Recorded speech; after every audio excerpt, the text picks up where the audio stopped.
Señoras y señores, bienvenidos al canal de podcast de la Fundación Rafael del Pino. Soy Andrés Betancor, catedrático de Derecho Administrativo y director del programa de instituciones del Estado Democrático de Derecho de la Fundación. El objetivo de esta iniciativa, como siempre decimos, es contribuir a la mejora de la calidad de las instituciones, porque entendemos que buenas instituciones, mejor democracia, más libertad, en definitiva. Hoy vamos a dialogar con Cristina Vidal. Muchísimas gracias, Cristina, por prestarte a este interrogatorio, ¿no? Gracias, espero que no sea un interrogatorio. Sobre todo una conversación. Eso es. Con una persona tan inteligente como tú, es un placer, Igualmente, de verdad. igualmente. Pero seguro que nos va a resultar interesante a todos, como siempre me ha resultado interesante hablar contigo.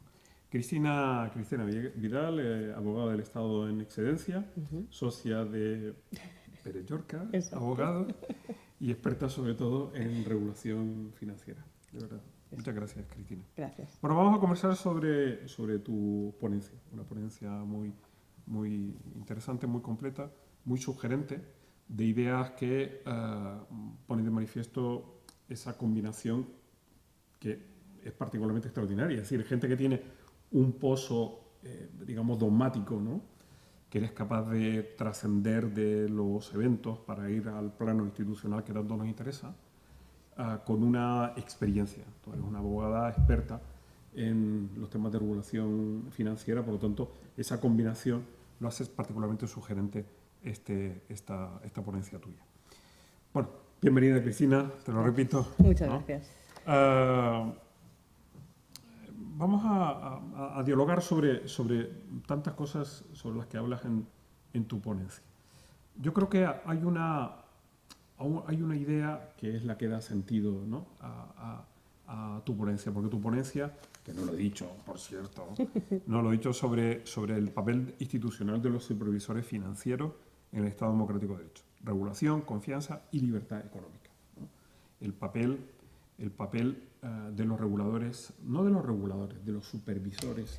Sí, porque yo creo, en el mundo, digamos, más especializado como el que tú te mueves, el tema de la regulación, que es tan común en otros ámbitos, no gusta. Preferís hablar de supervisor financiero, ¿no? Sí, quizá porque tenemos una hiperregulación, entonces no será por normas, tenemos muchas normas y lo que se hace muy preciso, dada la abundancia de normas y la complejidad técnica de las mismas, es el criterio interpretativo. Criterios interpretativos que salen tanto de las autoridades europeas a nivel comunitario como de cada uno de los supervisores. Y es ahí, por ejemplo, donde hay un punto de fricción, y es en la interpretación que hacen las autoridades nacionales, que es como se denomina normalmente en las normas, en esas interpretaciones. Es decir, sobre la abundancia de normas, donde está el punto diferencial es en la interpretación. Y los reguladores no son propiamente reguladores, porque las normas no salen de ellos, sí la interpretación. Se habla más de supervisores porque lo que hacen realmente es supervisar la actividad económica aplicando el marco normativo que nos viene dado. Sí, pero tenemos las famosas circulares, las famosas comunicaciones interpretativas, instrucciones, todo esto, que es digamos, un papel tan relevante porque es la que gestiona el salto de lo macro, digamos, a lo supremicro, ¿no? Sí, de los conceptos jurídicos propiamente, claro, a las cuestiones técnicas y financieras, sí, y existen circulares e instrucciones de CNMV y de Banco de España, y a nivel europeo también los diferentes supervisores lo denominan de diferentes formas. Incluso han dado un paso más allá, que se ha incorporado también por las autoridades nacionales, como son los documentos de preguntas y respuestas, que muchas veces, dada la complejidad normativa, pues sirven a los operadores del mercado, a todos, para preguntar a los supervisores qué entienden tanto de las normas propiamente legales como de los criterios interpretativos de los diferentes supervisores. Por lo tanto, fíjate que es un supervisor en el sentido que vigila el funcionamiento del mercado, pero también, por esto que tú también comentas en tu ponencia, una regulación tan densa, tan compleja, el papel, digamos, regulatorio, vía instrucciones circulares, tiende a crecer. ¿Cómo interpreta el regulador, el supervisor, esta regulación? Porque es de tal complejidad que supuestamente la regulación se ha hecho cada vez más densa, pero en realidad lo que se ha conseguido es una regulación extraordinariamente compleja que necesita del intérprete, ¿no? Eso ¿no? es. Sí, y esa es la principal complejidad y uno de los problemas a los que se enfrenta ahora mismo la Unión Europea, porque evidentemente los marcos normativos son comunes a todos los países, pero donde está la complejidad es en la divergencia interpretativa de cada autoridad. Exacto. Y es ahí donde pues, se juega el dinero, los diferentes operadores económicos, porque cualquier interpretación de los supervisores en el mundo del que estamos hablando, de los reguladores financieros, se traduce en dinero. Exacto. No solo en un coste, sino en un mayor o menor beneficio. Exacto. Eso, por lo tanto, hay una idea que es la que da sentido a tu ponencia, es, vale, es importante la regla, pero también es importante el que aplica la regla, vigila su aplicación, su cumplimiento, que en un entorno regulatorio tan denso, el papel del intérprete, aplicador, supervisor es más relevante, ¿no? Por lo tanto, tú haces una llamada a que no olvidemos ese doble vertiente, ¿no? Y a continuación, tú lo vinculas con un elemento que es central sobre que desarrollas alguna idea que me parece muy interesante, que es la idea de la independencia. Exactamente. La independencia, partiendo además de una premisa que, como decías, resulta esencial y es el criterio técnico. Evidentemente, dentro de las normas hay diferentes interpretaciones, pero dada la complejidad del mundo en el que nos estamos moviendo, el que el intérprete de esas complejas normas tenga la capacidad técnica para interpretarlo, porque claro, estamos hablando de regular un mundo en donde los operadores privados tienen esas capacidades económicas, técnicas, de todo tipo. Entonces es evidente que el regulador o el supervisor debe tener esa misma capacidad para dotar sobre todo de seguridad jurídica a la aplicación de las normas. Y ese criterio técnico, evidentemente, lo que implica, no quiero decir que sea el contrapeso o el contrapunto, pero lo que implica es que no puede adoptarse decisiones por quienes no tienen esa capacidad técnica y por quienes no han sido seleccionados de acuerdo con esa capacidad técnica, aunque luego puedan intervenir otro tipo de factores. Y luego hay otra cuestión relevante directamente relacionada con esa capacidad técnica y es el respeto a la independencia de cada una de esas autoridades en la aplicación de las normas, sobre todo independencia respecto de los poderes políticos. Ser independiente para ser técnico. Exactamente, buena interpretación. No ser independiente para ser político. Se supone que, ¿no? Esto es lo importante, es decir, la independencia es una garantía de que la supervisión de este sector tan complejo como el financiero está en manos de técnicos y obedece a criterios técnicos. Y está a salvo de pues, las diferentes tendencias políticas, los diferentes impulsos a golpe de titular de prensa, a golpe de debates parlamentarios. Es decir, se trata de la independencia, es el instrumento que garantiza el carácter técnico de decisiones tan relevantes en la vida diaria de cada uno de nosotros. No solamente estoy hablando de los grandes bancos o las grandes cotizadas, sino que muchas de esas decisiones nos impactan en nuestra vida diaria. Sí. Sí, la independencia como barrera protectora de la enfermedad gravísima que hoy nos acucia, que es el de la politización y la polarización. Sí, efectivamente. El dinero es miedoso y más en el mundo en el que nos movemos, que es un mundo en el que la economía está totalmente globalizada. Entonces, el dinero se mueve por seguridad jurídica y la seguridad jurídica en los tiempos en los que nos movemos, desde mi punto de vista, solo te la da la consistencia en las decisiones y esa consistencia lógicamente quiere decir que es una decisión razonada, adecuada, justa y sobre todo adoptada con sentido común, que para mí es el pilar esencial de todo lo que estamos hablando. Pero realmente esto conecta con un tema ciertamente polémico, ¿no? Es decir, la independencia es la barrera que protege a estas autoridades del interés, los criterios, en definitiva, protege de la política. ¿Funciona en España esa barrera? Bueno, yo creo que las bases, los cimientos para que funcione han funcionado y han sido suficientes. en un contexto de, digamos que, normalidad política.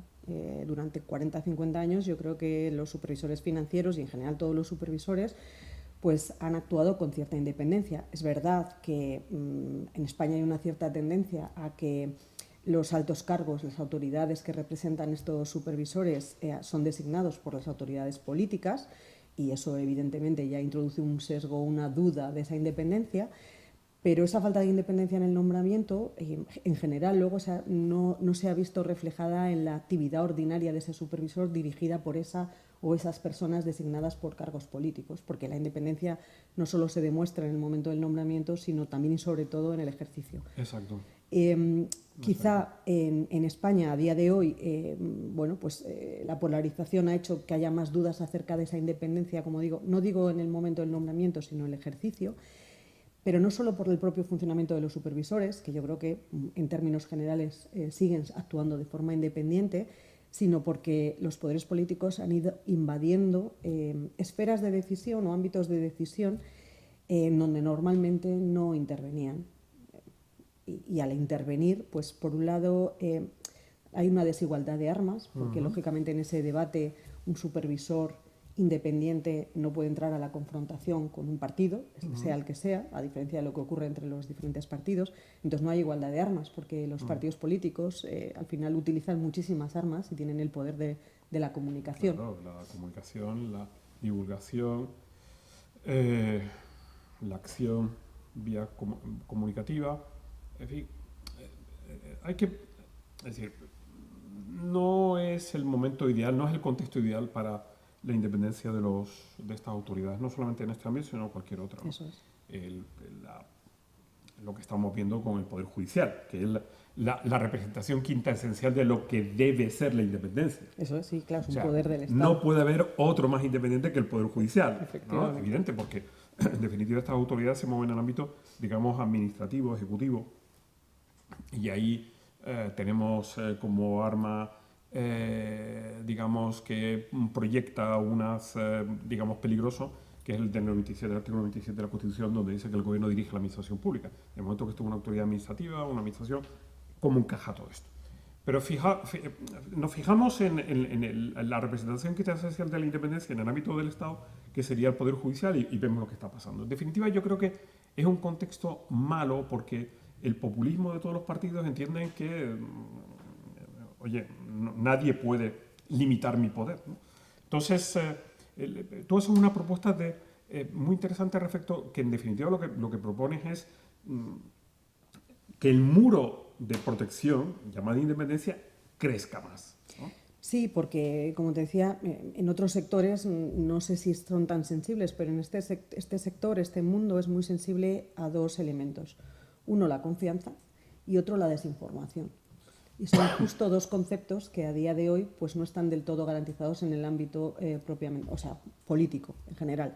En cambio, esos son los dos pilares sobre los que se funciona en el ámbito financiero. Entonces, si falla uno de ellos, pues evidentemente todo lo demás cae. Y por eso, cuanto más se refuerce la independencia, más se reforzará la confianza, más se reforzará la seguridad jurídica, sin perjuicio de que, lógicamente, estas autoridades tienen que tener una legitimación, igual que cualquier otra autoridad, ¿no? Y la tendencia que estamos viendo y que se está reclamando es hacia perfiles más técnicos y más independientes como instrumento para dar esa independencia y esa confianza a los mercados. Exacto, porque la idea es que cuanto más técnica sea la regulación y la supervisión, mejor funcionará el sistema financiero. Bueno, no sé si tan técnica, porque quizá nos hemos pasado de frenada y es demasiado técnica y hay demasiada regulación. Debe ser, y eso es un trabajo que tienen que hacer las diferentes autoridades, más racionalizada, porque yo creo que, como el informe Draghi lo ha puesto de manifiesto, es uno de los elementos que está perjudicando a la competitividad de Europa. Exacto. No tanto la diversidad de normas, sino también y sobre todo la fragmentación interpretativa de la que hablábamos al principio y la calidad de las instituciones. Calidad de las instituciones no solamente desde la perspectiva de la independencia, sino de tener claro el reparto de competencias y quiénes son las autoridades que en cada caso deben de intervenir. Teniendo claras ese reparto competencial, quizás sería también otro mecanismo para garantizar esa independencia. Exacto. Cuanto más pequeño sea el reino, más tirano será el rey. Cuanto más cerca estés del poder, más riesgo tienes de... Exacto, por lo tanto, Exacto. mercado, realmente unión bancaria, Ujú. unión, en definitiva, unión bancaria, mercado de valores, ¿sabes? Unión financiera, en términos muy genéricos, y un supervisor adecuado a esto, ¿no? Es decir, porque ahí sí que cuanto más grande el peso de la política, la polarización, me imagino que tenderá a disminuir, el alcance será menor. Sí, eso deberá ir luego acompañado de otras medidas, porque lo que estamos viendo, sobre todo en la parte bancaria, es una mayor complejidad y dilatación de los procesos.